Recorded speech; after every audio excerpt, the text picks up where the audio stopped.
आज जो विपक्ष द्वारा दलीलें रखी गई और निरर्थक है। आज उन दलीलों पर कहा जाए कि जो है मूल जो विषय था आज जिस पे बहस होनी थी, उन विषयों से विषयांतर होते हुए प्रतिवादी संख्या 4 ने अपने पक्ष को रखा है, जबकि ये पक्ष जो है 26/4 पहले की ही थी और 26/4/2022 को सारी चीज़ें तय हो गई थी कि कमीशन होना है और कमीशन कंटिन्यू चल रहा है।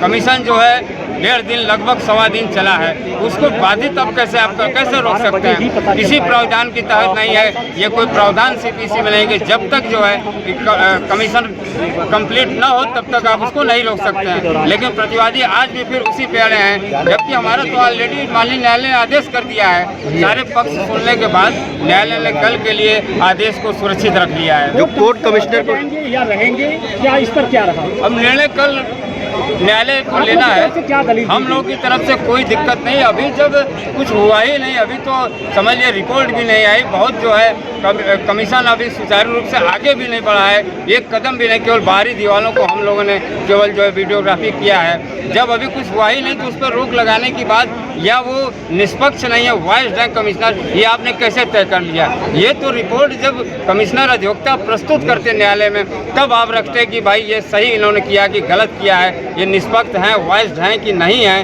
ये तो उस समय रिपोर्ट पेश करने के बाद की स्थिति थी, जिसको आज आप बाधित कर रहे हैं। ये हमारे ख्याल से ये सरासर गलत है। कितने बजे का टाइम लेकर भी आप लोगों ने बिल्कुल हम लोगों ने कहा था कि रेड जोन के जो अथराइज्ड पर्सन, जो भी अधिकारी अथराइज्ड है, चाहे वो डीएम हो, चाहे वो जिसके पास भी चाबी हो, उसको आप स्पष्ट आदेशित करें कि प्रवेश कराएं हम लोग को, अंदर का वीडियोग्राफी और कमीशन सुचारू रूप से आगे बढ़ सके। कोर्ट अब आदेश सुरक्षित रखा है, आज उसमें सारे बहस सारी सुनवाई पूर्ण हो चुकी है। अब कल आदेश के लिए न्यायालय ने अपने पास सुरक्षित रखा है और कल आदेश जो है निर्णय न्यायालय लेगा। दोनों पक्षों की जो बहस हुई जी, मैं अपनी संतुष्टि के लिए, जिससे मैं पूर्ण संतुष्ट हूँ, उस बात को कह सकता हूँ कि दोनों दिन की बहस के बाद ऐसा प्रतीत हो रहा है कि आदेश हमारे फेवर में आएगा। माननीय न्यायालय ने कल के लिए आदेश को सुरक्षित रख लिया है।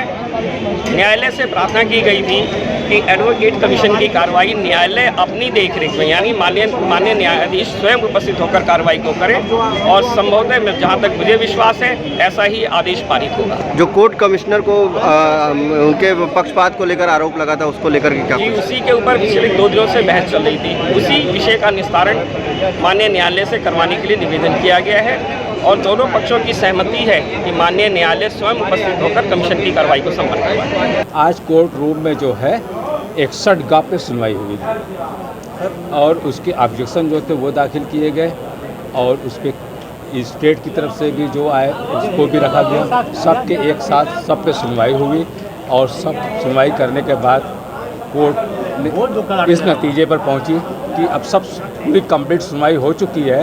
इसको पूरे फाइल के साथ इसको देखने के बाद एक डिसीजन जो है लेकर कल एक आदेश जो है कोर्ट पारित करेगा। आदेश आने की उम्मीद है। और दूसरा कि जो प्रतिवादी पक्ष है वो आप पर बार बार आरोप लगा रहा था कि आप लोग डिटेल में जवाब नहीं दाखिल कर रहे हैं कोर्ट में। क्या आज आप लोगों ने कोर्ट में सारे जो जवाब है, जो उनके आरोप है, हम लोग दाखिल उसका बखूबी जवाब दाखिल किया? सब जवाब दिया जी, हम लोगों ने उनके जितने भी प्रार्थना पत्र थे सभी प्रार्थना पत्र के माकूल जवाब दिए हैं और उन्हीं की रोशनी में उसकी सुनवाई हुई है। जो कोर्ट कमिश्नर को हटाने की मांग की गई थी उस पर हमने कल एतराज़ दाखिल कर दिया था अपना जवाब और उसकी सुनवाई कल हो गई थी। वो भी जो है आर्डर सुरक्षित है, वो भी कल ही होगा। हिंदू पक्ष कहते हैं, आप लोग वादी कहा कीजिए भाई, ये गलत बात है। नॉट हिंदू पक्ष, लेडीज़ का मामला है, नॉट ए हिंदुओं का मामला नहीं है। ये सिर्फ 5 लेडीज़ मुकदमा लेकर के आई हैं जो वादी हैं और ये किसी समुदाय से संबंधित नहीं है। लेकिन प्रतिवादी जो है आपके डिजिटल इंडिया का digital new platform live VNS पिछले 7 वर्षों से बनारस की सेवा में। पाइए बनारस के कोने कोने की खबर निष्पक्षता के साथ लाइव VNS से। बनारस की ताज़ा तरीन खबरों के लिए प्ले स्टोर से डाउनलोड कीजिए लाइव VNS ऐप या फॉलो कीजिए लाइव VNS को सोशल मीडिया पर।